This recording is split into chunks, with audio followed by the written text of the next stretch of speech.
जो खरीदारी देखने को मिल रही है या फिर खरीदारी का सुधार है, न्यू एज कंपनियों के नतीजों में सुधार हो रहा है या फिर उनका घाटा कम हो रहा है, एक बड़ा सवाल है।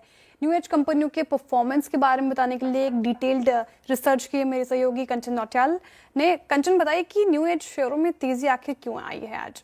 जी डेफिनेटली, लेकिन जब भी सबसे पहले दो रीजन है इसका। सबसे पहला रीजन तो यह है कि जब भी फेस्टिव मूड आता है तो जो न्यू एज कंपनीज है वहां पे जो बज है हमें हायर नोट पे जाता हुआ दिखाई देता है। ये तो एक रीजन है। दूसरा रीजन, कंपनी की जो फाइनेंशियल स्टेबिलिटी है वो भी हमें इंप्रूव होती हुई दिखाई दे रही है। चाहे आप साल दर साल ले लीजिए, चाहे आप क्वार्टर ऑन क्वार्टर बेसिस में ले लीजिए। कुछ स्टॉक्स जो है मैं स्क्रीन पे आपके रख देती हूँ। ऑलरेडी आपने मेंशन किया भी था, जहां पे पीबी फिनटेक में अच्छी खासी तेजी, नायका में अच्छी तेजी देखने को मिल रही थी।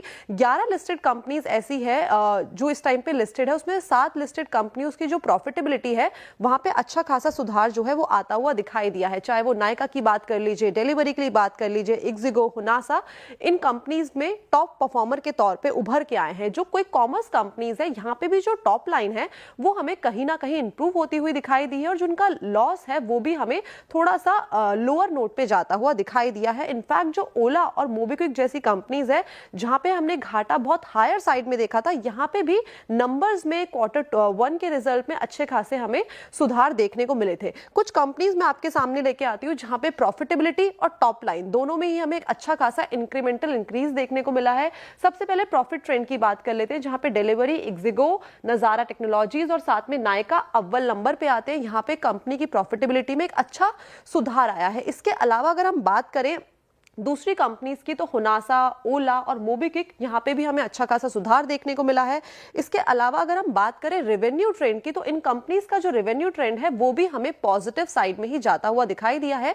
ये तो मैंने आपके सामने quarter on quarter picture draw करी है, लेकिन आप साल दर साल भी देखेंगे तो वहां पे भी जो मोमेंटम है पॉजिटिव साइड में है।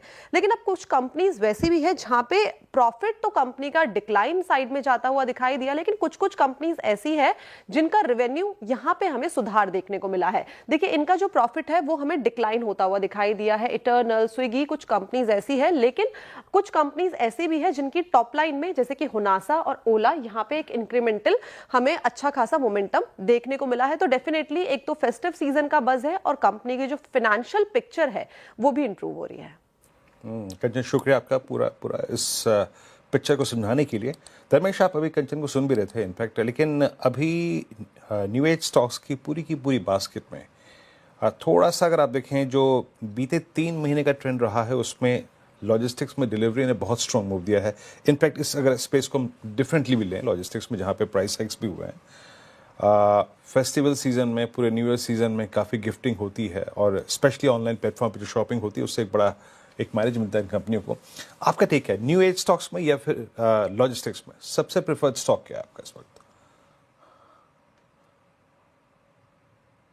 देखिए Virendra ji, I mean new stock में सिर्फ एक ही स्टॉक थोड़ा ढंग का लग रहा है, वो है पेटीएम।